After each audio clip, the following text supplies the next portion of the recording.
Om Shanti. We'd just like to invite anyone that's happy to just to come closer. Sheilu Ben loves to be close to you. So if whoever would like to, if you can just come forward a bit and occupy the seats, just so there's a closer feeling. A lot of the parents are just finishing the program and are on their way. But yeah, it's lovely. Thank you.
नहीं भूलेंगे बाबा वो तेरा प्यार, नहीं भूलेंगे बाबा वो तेरा प्यार।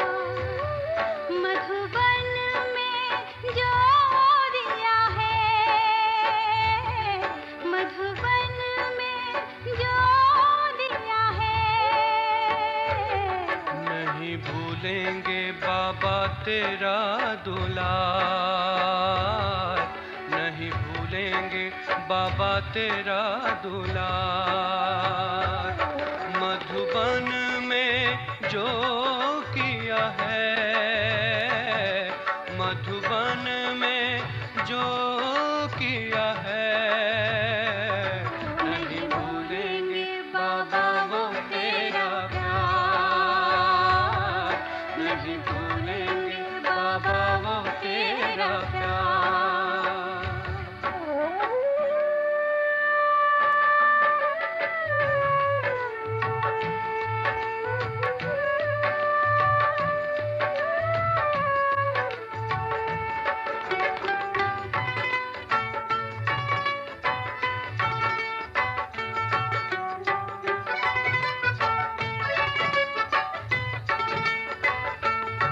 मीठा सा मधुबन याद दिलाए, बिना कहे नयन में तू बस जाए।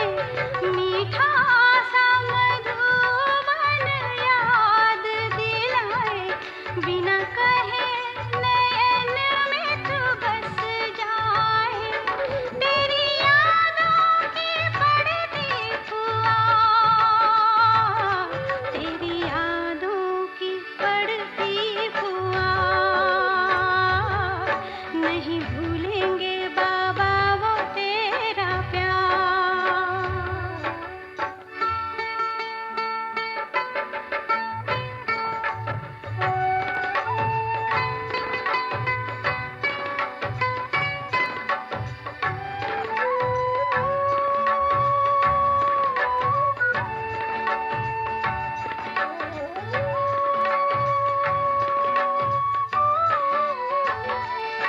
तूने हमें अपना बनाया है, ये दिव्य गुणों से सजाया है।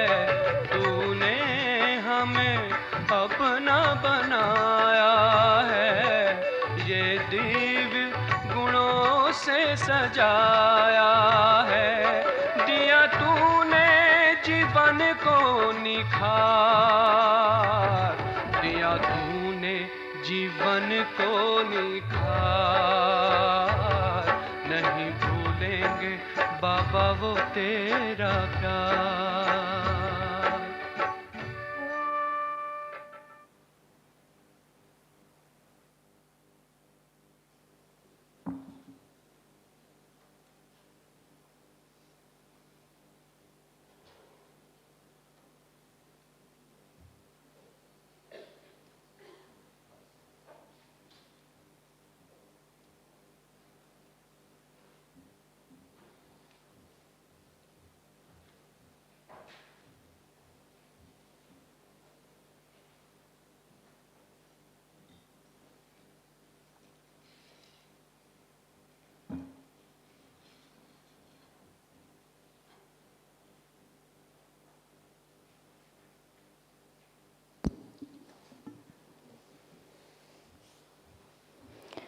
Om Shanti.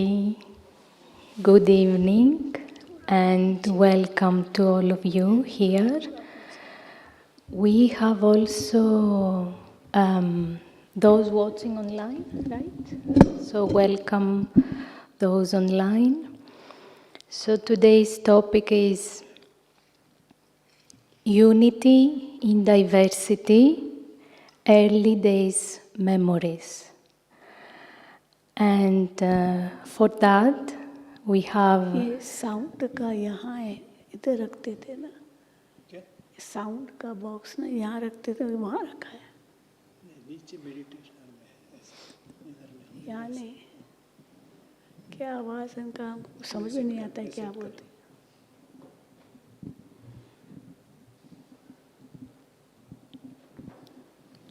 ये जो बोलते हैं ना हमको पूरा समझ में नहीं आता. Okay. So yes. Oh, near.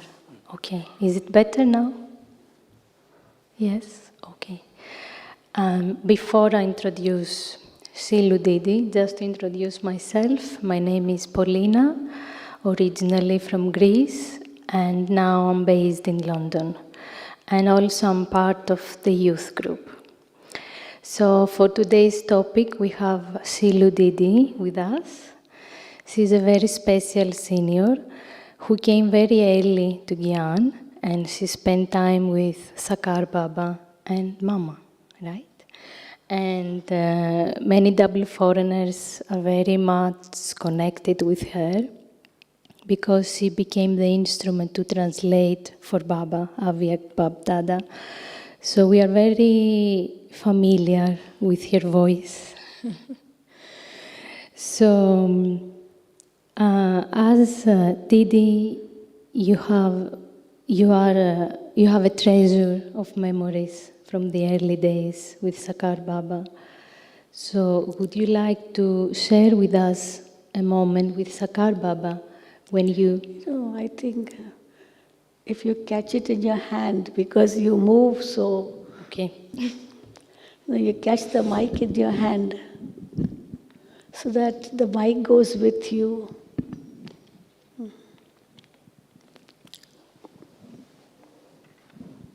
Is it better now?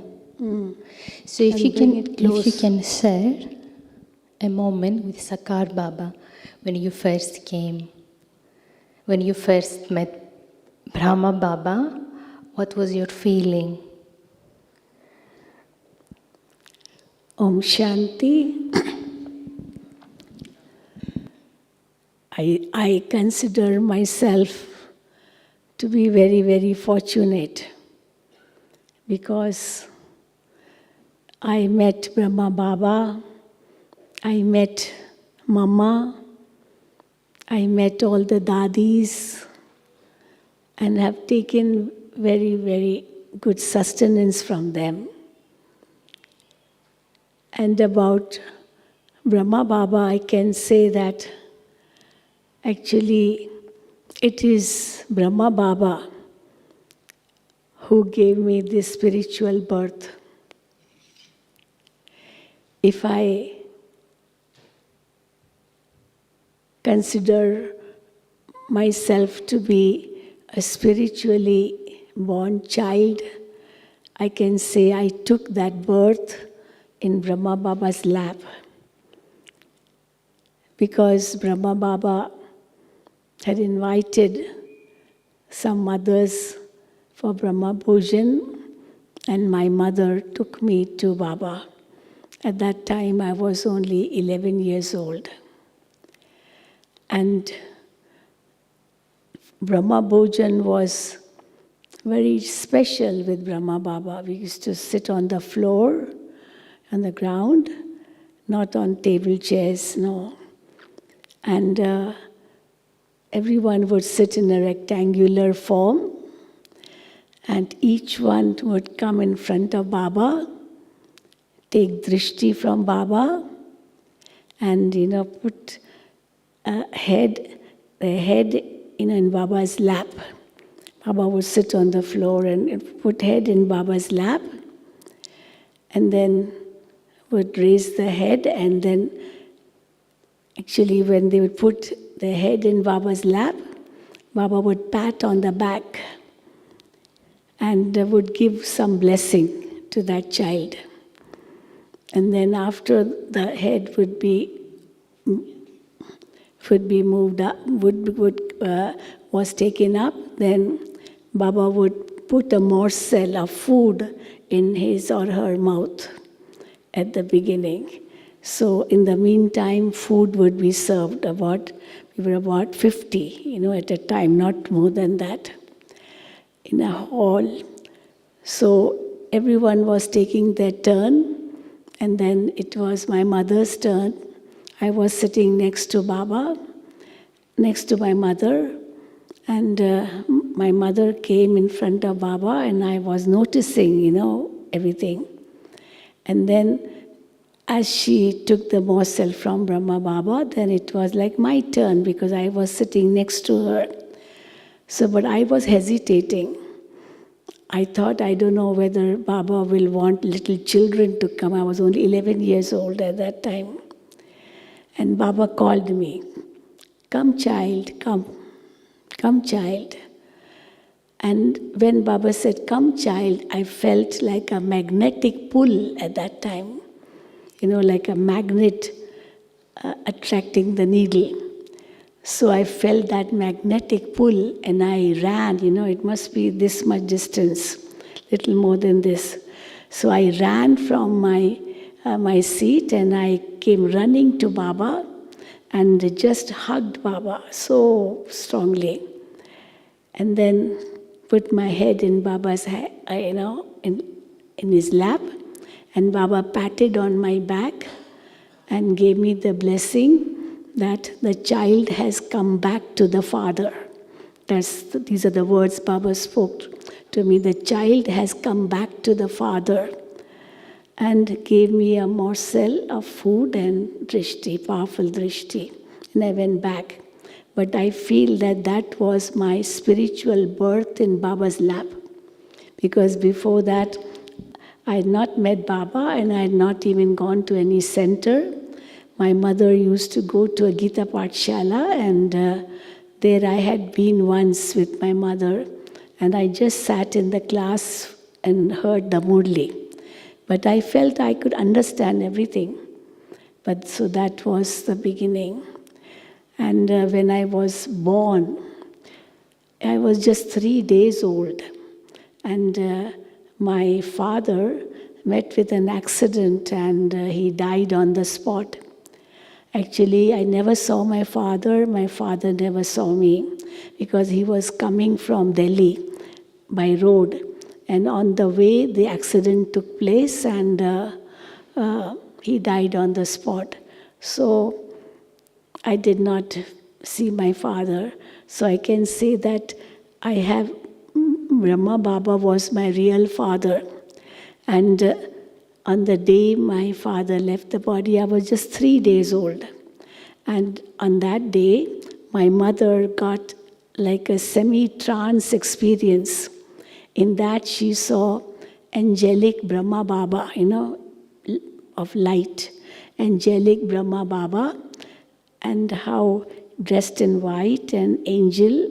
And he came in front of my mother and he told her, "This child is mine. I'm her father, and give her to me," like he made this action. And my mother, she looked at him and gave me to Baba in his arms. And of course the scene disappeared and I was very much there. But my mother felt that she is not an ordinary girl, not an ordinary child. Is something very special about her. And that day my father died also. So that was a beginning. But my true birth was when I took spiritual birth in Baba's lap. So I can say that in Brahma Baba I saw all the three fathers. Parlokik father, Alokik father and Lokik father, all in Brahma Baba. Wow, such a nice experience. Can you just visualize for 30 seconds what Sheilu Didi said about Baba feeding the children and taking children into his lap? Can you visualize that for 30 seconds?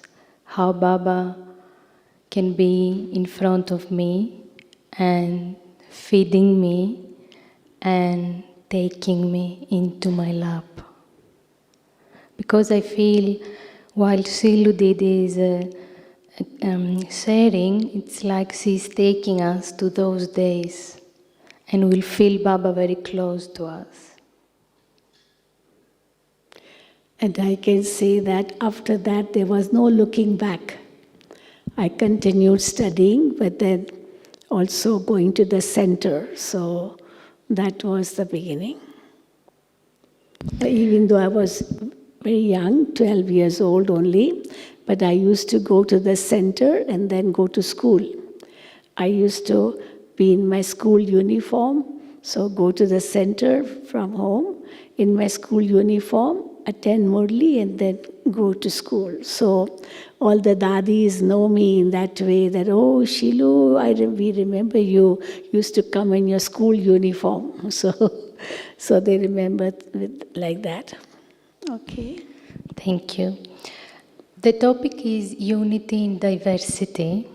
So would you like to share a story where you saw Sakar Baba inspiring children to be in unity? Inspired? Inspiring children to be in unity, to be united. To be united. So, actually, in the yajna, there were so many sisters. And of course, each one has their own sanskars. But then how Baba used to teach them that, as Baba says in the Murlis, that Baba is one, Murli is one, study is one, aim is one, and therefore all of you are alike. Because it's not you have different aim, it's not you're going to become something else, you're going to become something else. But each one's aim is to become a deity. And each one has come from the same home. Each one is studying the same knowledge. And each one says, my Baba. So for everyone, it is all the same. So as it is all the same, you're all one. Never think that you are different. No, no one is different. All of you are one family. So this is how Baba united us, because everyone had come from different homes, no? They were not related, physically. They were not like Lokik brothers and sisters or Lokik family, but all had come from their own Lokik families. But now it became one Alokik family. So how Baba used to teach them that never think that you are different, you're all alike. And now you're creating deity sanskars in you, those sanskars which you had at the beginning, and now you have to recreate them, you have to experience them because you are becoming deities. So how they lived so unitedly. One said and the other agreed. That's what we say. In Hindi we say, Ek ne kaha, dusre ne mana, dono gyani. If one said something and the other agreed, accepted and did it according to what the first one said, then both are knowledgeable souls.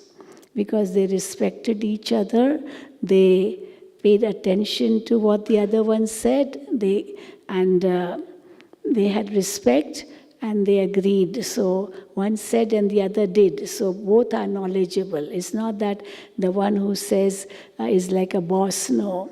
And the other one who did is like a servant, no. Both are equal and both accept what the other one has said. So it's okay. That's why in this way we can become united. We can become one. And then sometimes Baba used to say that even if you have to bow down, you have to be humble, doesn't matter. But don't ever stop giving respect to the other one. Be a good listener, what the other one is saying, and if you think it's not right, then you can explain why you think it's not right. But don't be harsh on the other one, don't quarrel with the other one, because if you quarrel, then it will never be united. So if we want to be united, we have to see the other one's virtues. Otherwise, we see the defects, we see the drawbacks, and then we start separating from one another. And that's why to come together, to stay united, even if they are from different homes, different backgrounds maybe, but then they're all one. So that's how Baba used to train them to stay united. Thank you. So I would like to ask you, in many Avyak Mulis, when Avyak Baba used to come, she used to call Dadi Janki, Dadi Prakashmani, Didi Manmohini, Dadi Gulzar, that they are divine unity. They are in divine unity. And we know you have seen all these daddies and didis, how they work together, how they were in unity, how they dance together and harmonize their own sanskars. So actually in the yagya there were many, many sisters. And so Baba created groups. And one group was called Divine Unity. And the other group was called Manohar Party.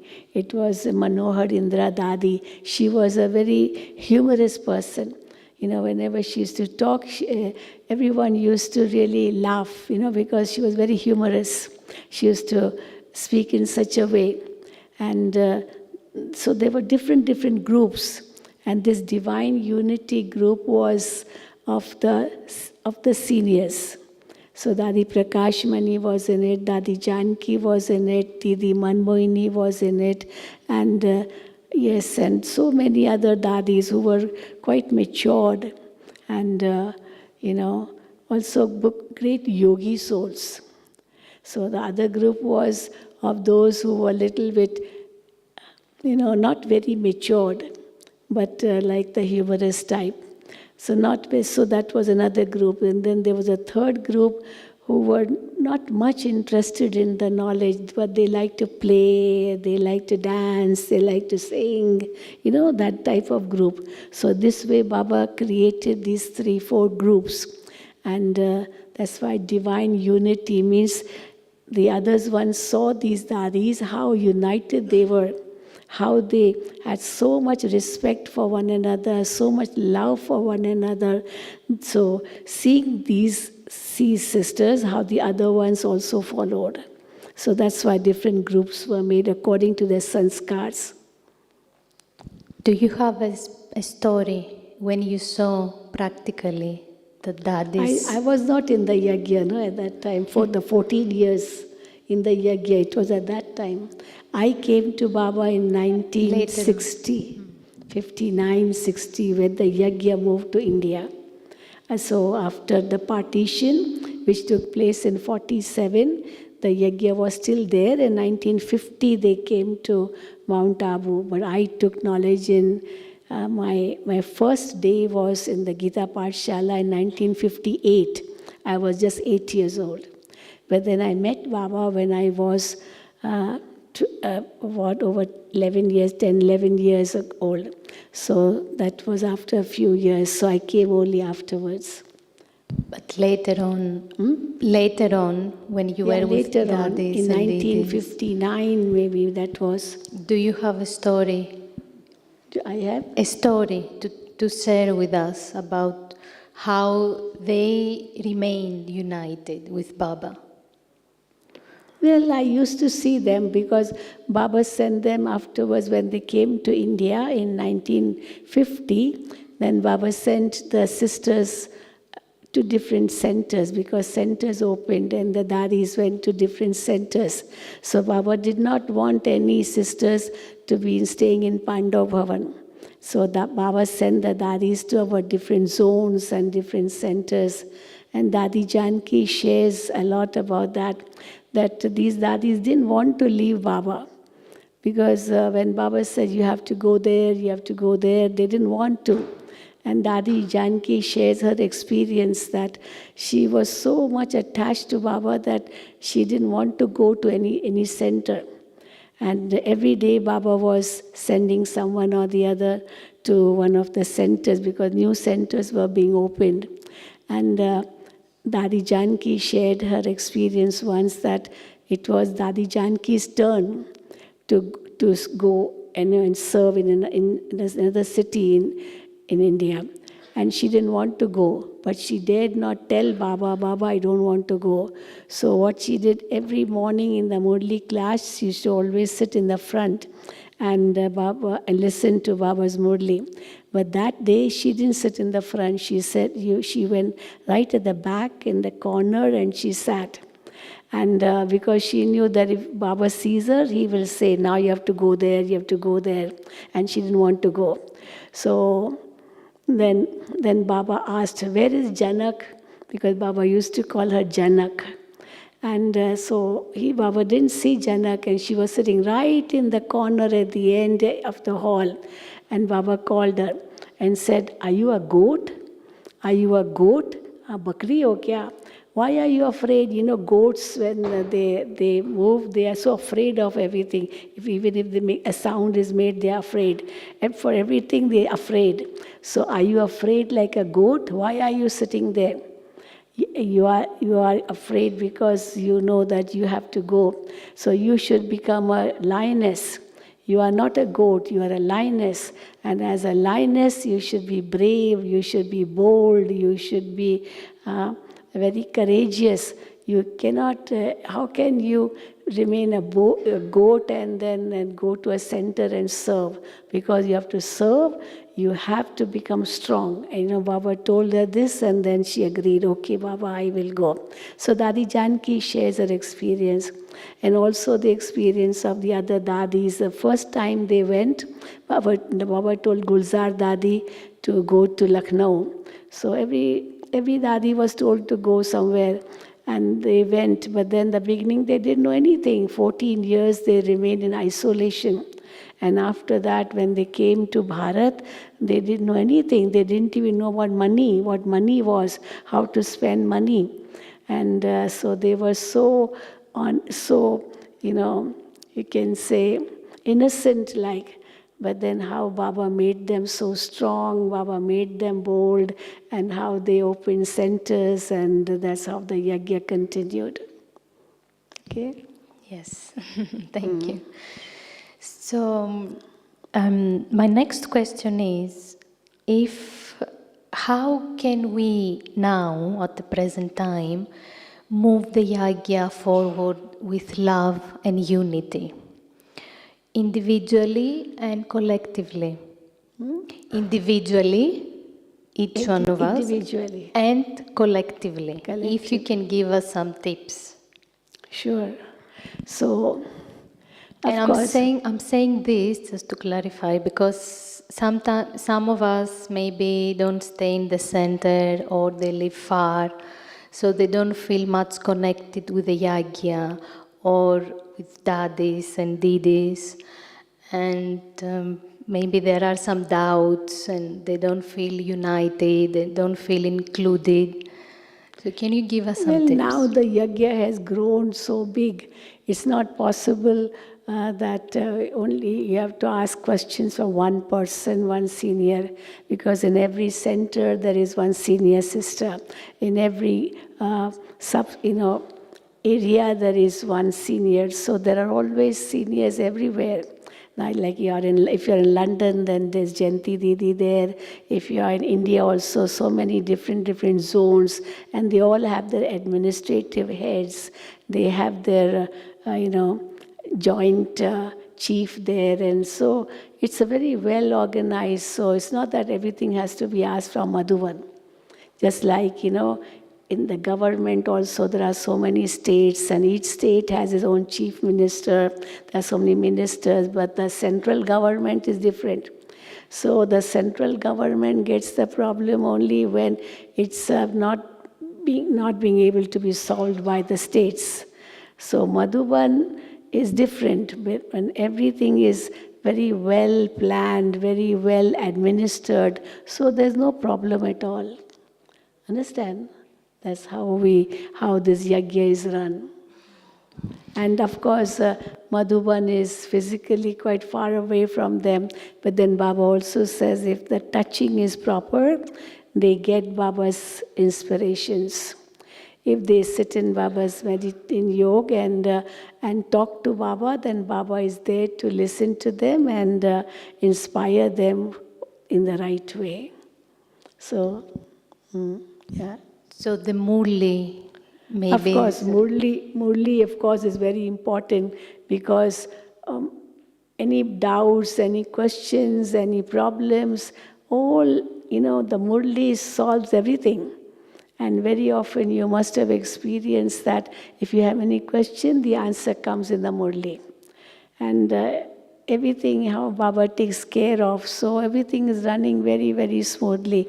Of course, there may be problems of students, problems of the government, problems of different types, but then Baba really makes the mountain into a molehill and, and finishes everything. Baba takes care. How Baba is running this organization.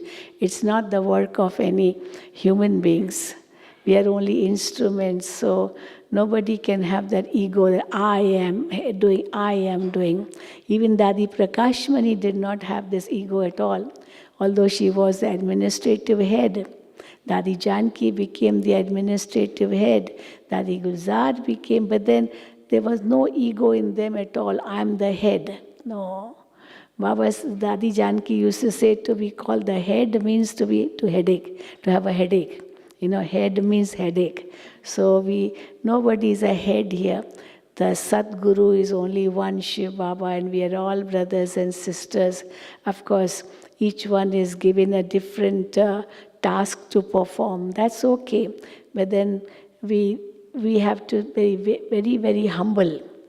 Because the higher our status, the more humble we should become.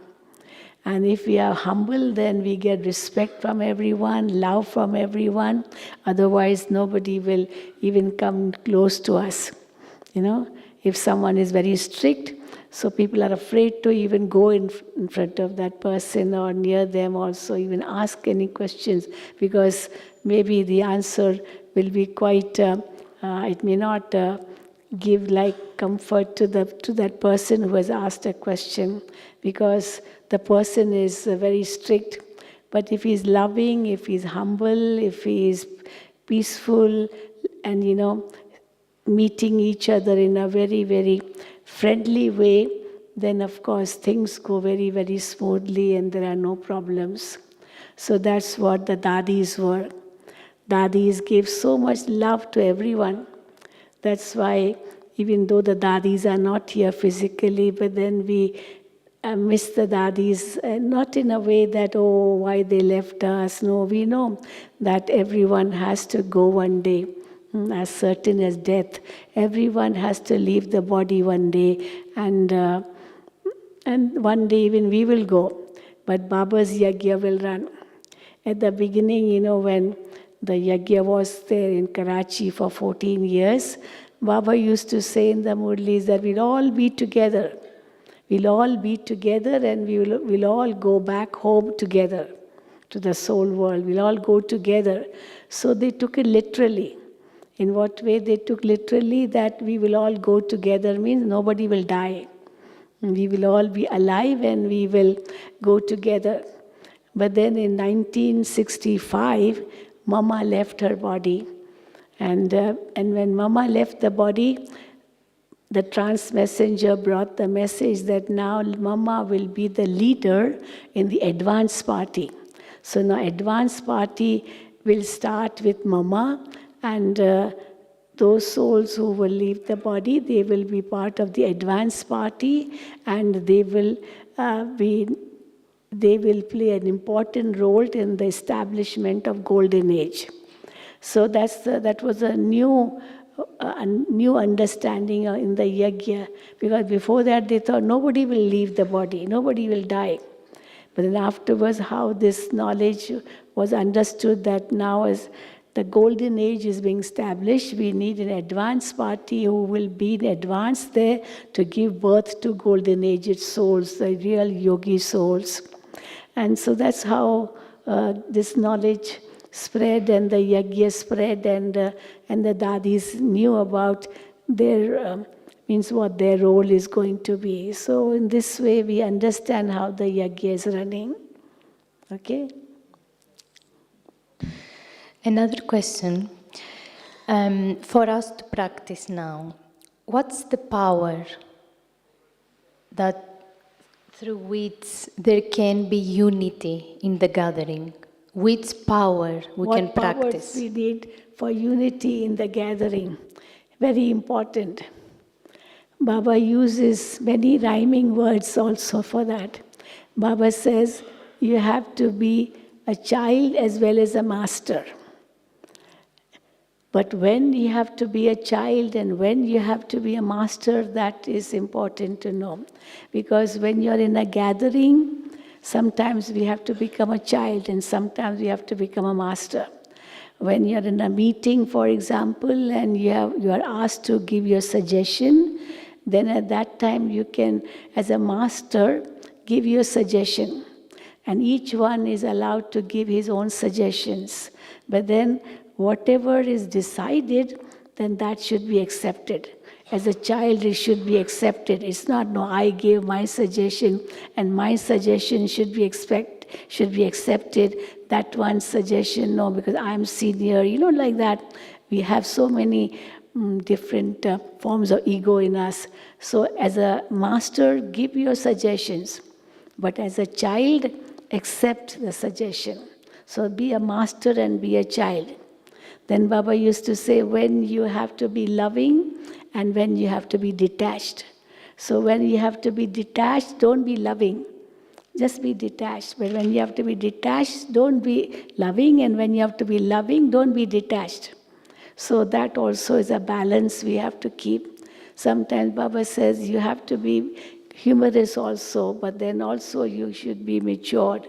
Not laughing loudly. Mama actually hardly laughed loudly. She never laughed. She used to smile all the time. But, some people laugh so loudly, but Mama was very royal.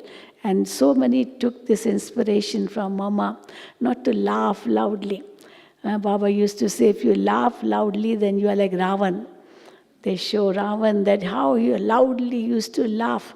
And only devils will laugh like that. How do deities behave? They smile.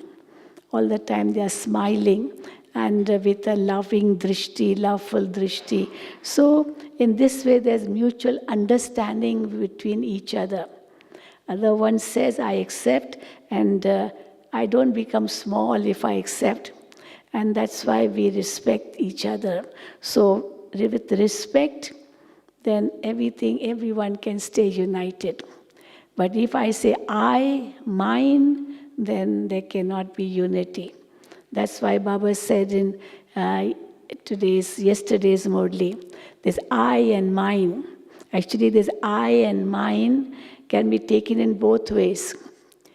If one says I with ego and mine with the attachment, then that becomes a vice. Because ego and attachment are vices, and that can turn into a sinful action.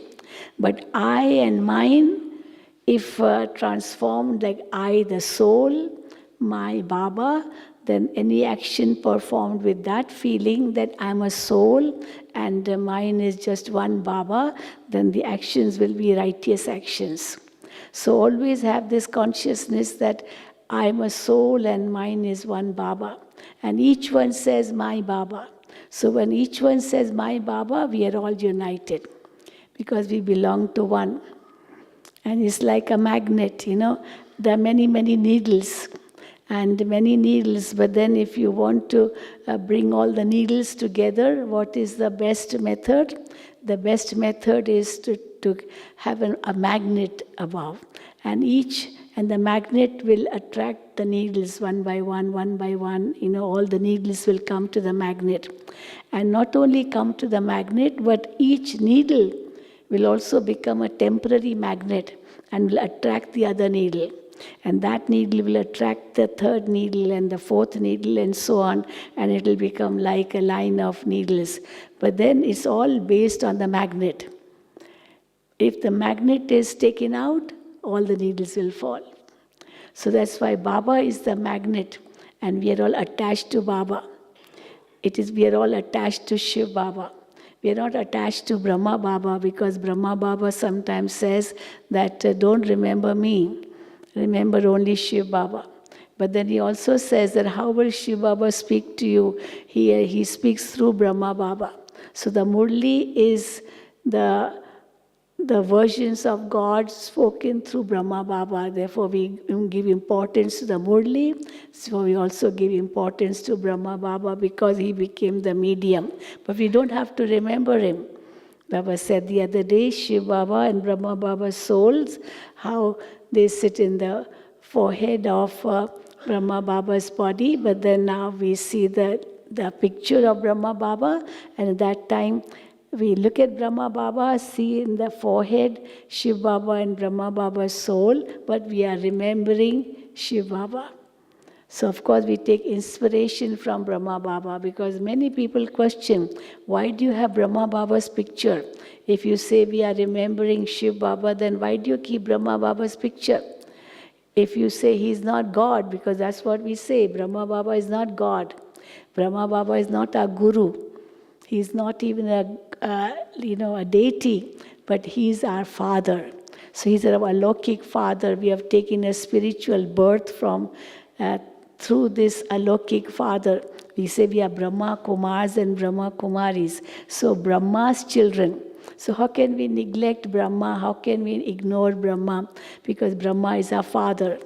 So it's not that we remember him with an attachment, but then we know that he was a medium. So it's through the medium that we could meet Shiv Baba. So we remember Shiv Baba, but don't forget the medium. So that's how it is. And that's why we all remain united. Murlis also teaches how to remain united. So we can all be one and not see anyone's defects, because that is also very important. To not see each other's defects. Everyone has defects. It's not that we are all perfect, because of course at the end we will all become perfect. But now each one has some or the other defect. But Baba says, don't see the defects. See only the virtues. And when we see the virtues, then we can pick up those virtues. That's what we say. You can't teach values. Values are not taught. Supposing I say speak about the value of peace.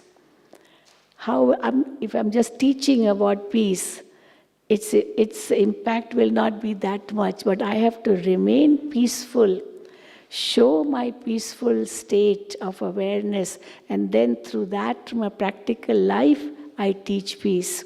So that's why there's a saying that values cannot be taught, but they are caught. Values are caught, means we take inspiration from the other one. Oh, this sister is so peaceful. She's so loving. She speaks, when she speaks, it's like jewels coming from her lips. So these are virtues, and how we can pick those virtues from those who have them. And that's why Baba says you can't teach them, but through your practical life, you can share virtues. And when we are sharing virtues to each other, then of course we are also attracting others towards us. But that attraction should not be physical. Sometimes it becomes physical attraction. Oh, this one is so beautiful. This one speaks so sweetly. This one has so many talents. And because of that, I get attracted. So it should not be that type of attraction. Because all the talents what I have or whatever I do, it's Baba who has given me that thing. Is not my own. So when I say Baba has given to me, then I have no ego. But if I say they belong to me, they are mine, then the ego will come. And then the physical attraction will come, or the physical repulsion will come. Because when we want praise and we don't get praise, then there is maybe repulsion. So there should be neither repulsion nor attraction. But there should be just spiritual love for everyone. It's not that I have spiritual love for everyone, but not for that one. Even that's not right. It's like if you want to water the leaves. If you water each leaf, it's not going to be really very useful. You just water the seed. And when you water the seed, you are watering the whole tree. So it's, if you want to love everyone, then first love the seed. And everyone will receive their love. It's not that I love this one, but not that one, and this one only. So that's not true love. True love is when you have love for everyone. You don't differentiate, you don't separate. Somebody interestingly said, I love everyone except my neighbor. So they don't love the neighbor because the neighbor is not helping them, whatever. So, but I should love everyone. Even if he's not helping me, doesn't matter, okay. But he has these good qualities in him or her. And that's why Baba says, I have love for everyone. Just as Baba has love for everyone, and we also must have love for everyone. So if I have this consciousness, then we can remain united. Talking about virtues, Baba many times says, if there is purity, there is unity. If we are lacking in purity, then we are lacking in unity as well. So would you like to say something about it? Because purity will lead to royalty, purity will lead to unity, purity will lead to so many virtues. Because what is purity? Purity of thoughts, purity of words, purity of actions. So when there is purity of thoughts, words and actions, then automatically I will be able to get respect from everyone. But if there is no purity of thoughts, words and actions, I will never get respect from everyone, not even love from anyone. And therefore, purity will lead to unity too. Because if there's purity of thoughts, words and actions, then everyone will give me respect, and I will also give respect to everyone, and then we can come together. Because respect is very important. If I give respect, I will get respect. And here is where karma philosophy works. Whatever I give, I get that back. If I give love, I get back love. If I give happiness, I get back happiness. So if I have that in my mind, actually with that purity, all the virtues will come. And I can share that with others and then experience them myself. And therefore, we can stay in unity. So even if there's diversity, never mind, each one's sanskars are different, each one has come from a different background.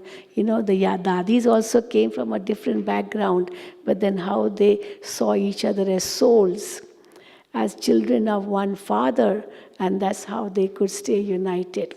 So this comes through purity of thoughts, words, and actions. And when we have that, it's not at all difficult to stay united. Okay? Nice. One more question. Ask questions from them if they have any questions to ask. Is there any questions? Okay, anyone wants to ask any question? You want to ask? Anyone wants to ask? Yes, come. Okay.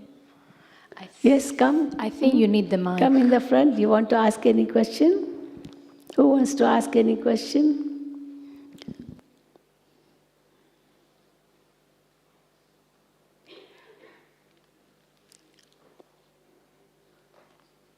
Hey, it's all right, you can ask from here.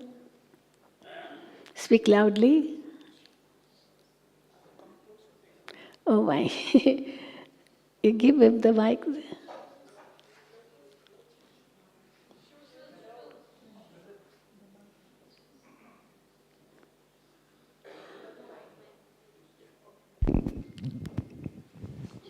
Om Shanti, sister. I have one question. We always say we have to love Baba. And Speak loudly. Yeah, we say we have to love Baba. But the thing is, we don't have... Come here, come here. Sure. I don't know.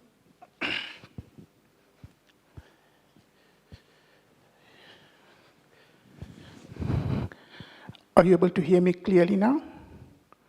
Yeah. So we say we have to love Baba. But the thing is, sometimes doesn't make sense to me because we don't have control over love, right? We suddenly realize we're in love. I don't know, I'm talking about love in the material world. And we don't know when we are in love. Suddenly we realize it. So how can I say, I love Baba? It's just superficial, I believe. How can we love him? How can you have control over love, which is something we can't control? No, to have love means you have to see that one as a soul. Baba always says, see that one as a soul. And soul means the one who has peace, who has love, who has happiness. So all the virtues are in the soul. And when I see those virtues, automatically there is love. Love will come with virtues. If I'm having hatred for people, if I'm shouting at someone, I'm getting angry with someone, who will love me? Nobody will love me. And therefore, love will come through these virtues, no? And even if the other one is bad, but then I think that this is his role, this is his part. He is behaving maybe some karmic account, but it doesn't mean that I have to hate him.